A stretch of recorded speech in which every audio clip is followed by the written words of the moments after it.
For a girl like Charlotte, living in a small town in Maine in the mid-1800s, it was never enough. She was beautiful, the prettiest girl in town. Everyone said so. She had a trim figure, long blonde curls, bright blue eyes, and she was rich. Her parents had come to the country as poor immigrants, but through a good deal of hard work and a good deal of luck, they had prospered in shipping and manufacturing. And they spared no expense in lavishing everything on their only child. But as I said, it was not enough for Charlotte. So when she heard that the governor, who lived not far away, about 15 miles away in another town, he was planning a grand ball for New Year's Eve, she was excited. This was her chance. And so she immediately began planning everything she would need to make an impression. The first thing, of course, was the dress. And here she knew exactly what she wanted. She went immediately to the finest dressmaker in town to secure her services, which meant a couple of things. First, that Charlotte would have the services of the best dressmaker in town, and second, none of the other girls would. Well, she knew just the sort of dress she wanted. It was something from the fashion papers from Paris. And she knew the fabric that she wanted, too, blue silk, to match the blue of her eyes. She told the seamstress that she wanted the dress to rustle deliciously as she danced. The seamstress said that it would be very expensive, but Charlotte just waved her hand. No problem. Well, with the dress taken care of, she turned her attention to the next most important thing on the list, which was the escort. And here again, as with the dress, the most important thing was the looks. Charlotte told her mother that when she and her date entered the ballroom, she wanted every head to turn. She wanted their eyes to open wide. She wanted to hear an audible gasp. And so it was obvious who she needed to have as her escort. It was Charlie. He was very handsome, dark curly hair, a dazzling smile. He was tall, not overly bright, but could be very charming. And so she began flirting with him outrageously. And after only a couple of weeks, he asked her to accompany him to the ball. If she'd kept it up, he probably would have asked her to marry him, but that wasn't her goal. So she toned it down a little. So now she had the dress and the escort, and she began taking care one by one of all the other things on her list. The shoes, the hair, the jewelry, everything was to be just exactly the way she wanted it. There was only one thing that she couldn't control, and that worried her. It was the weather. Well, it was winter in Maine, and winters in Maine were always cold, but this was the coldest, snowiest winter that anyone could ever remember. Even the old people who'd lived there for years and years said that they had never remembered the snow coming so early and being so deep and so cold. In fact, there was talk that the ball might be canceled. That worried Charlotte, but it wasn't, so that was good. When the night of the big ball came, Charlie came to the door. Charlotte swept down the circular stairs, and she could see by the look on Charlie's face that all of her efforts had been worth it. The dress had turned out even better than she'd expected. The skirt was just layer after layer after layer of ruffles, and not just gathered ruffles, but pleated ruffles. It had taken their maid the entire day to press those ruffles in with an iron that she heated on a stove all day.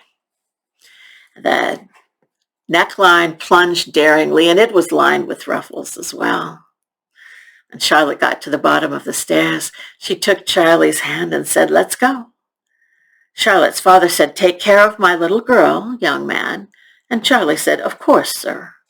And Charlotte's mother held out a long, heavy wool coat and said, "Don't forget your coat, Charlotte." And she laughed dismissively. "Oh, Mother, I don't want to wear that coat. Why, if I wore that coat, it would crumple my dress. I'd just look like a dish rag when we got to the ball. Besides, I have my silk shawl. I'm sure that will be enough, and it's not that far."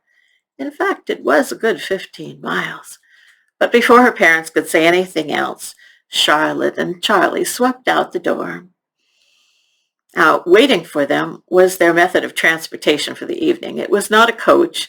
It was not even a carriage, but it was a one-horse open sleigh.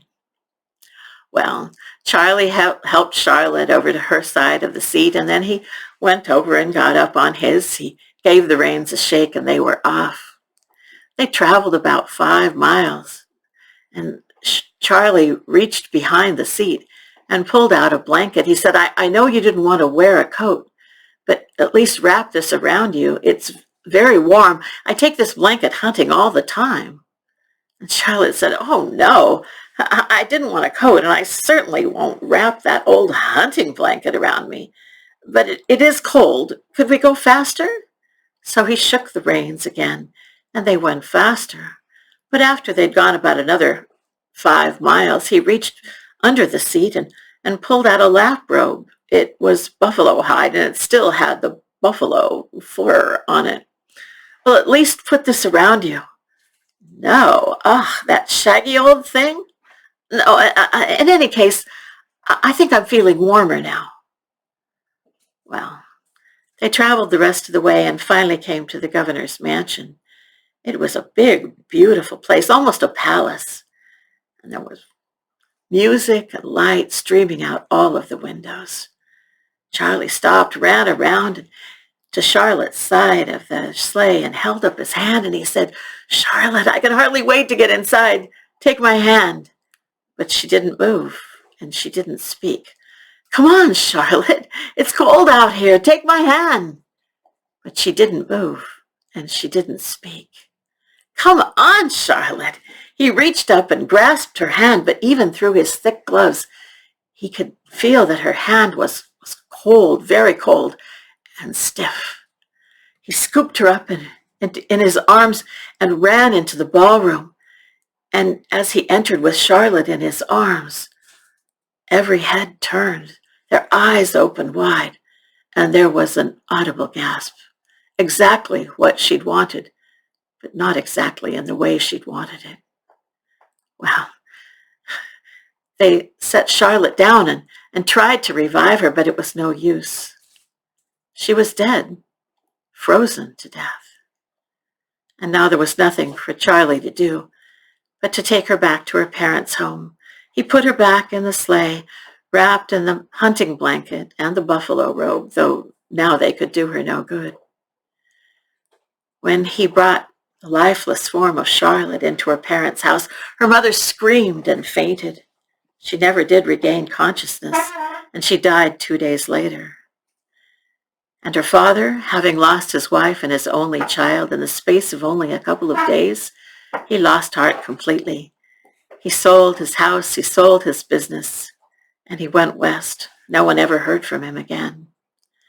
But it wasn't only Charlotte's father that was on the move west, because the story of frozen Charlotte appeared in the local newspaper, and it gained enough attention that it was reprinted in several other newspapers around the state and beyond. And then a poet, Seba Smith, he wrote a long narrative poem telling the story. And then that poem was put to music. And so the story and the poem and the song, they traveled west with pioneers. But there was one other thing that traveled west about frozen Charlotte. And that was a doll. Of course, children have always had dolls. But the most popular doll in the mid-1800s, all the way across the United States, was a doll that became known as a frozen Charlotte. Here's one. The dolls were imported by the thousands, mostly from China factories in Germany. They were from about an inch to maybe 4 or 5 inches tall. And they were made of porcelain, white and smooth and cool to the touch. Little girls had many of them. They were often called penny dolls because they were very inexpensive. And girls would take them and dress them up in scraps of lace or ribbon or cloth. And often as they played with those dolls, they would tell the story about poor Charlotte, fair Charlotte, frozen Charlotte, who had frozen to death on her way to a ball. And often when they told the story, they shivered and whispered about the fate of poor Charlotte. Of course, their parents never discouraged this play or this story, because after all, the point of the story was that if she had only listened to her mother, she wouldn't have frozen to death. So, the frozen Charlotte doll. But there was one other thing that became attached to the story of frozen Charlotte, and that was a dessert known as frozen Charlotte. It was made with lady fingers and whipped cream and sugar and fruit, and it was rich and fancy, just the thing to serve at an important occasion, like a ball. And like the real Charlotte, it was rich and fancy. But unlike the real Charlotte, those who knew the real Charlotte said that she was not all that sweet.